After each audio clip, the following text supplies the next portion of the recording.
Hello everyone, today I will show you how to set dual fingerprint on Samsung Galaxy S24 Ultra. So look here, now I'm already at on fingerprint. Okay, I'm already at on, and now at another, open settings, scroll down. As you can see, click on,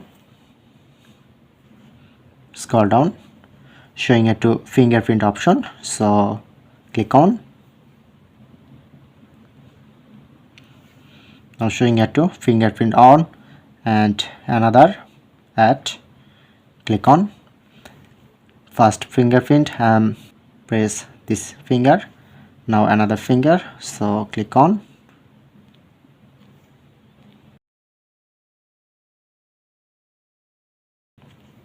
Press on to done.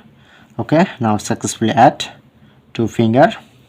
So now I'm check first finger to unlock, and the second another finger. So that's it.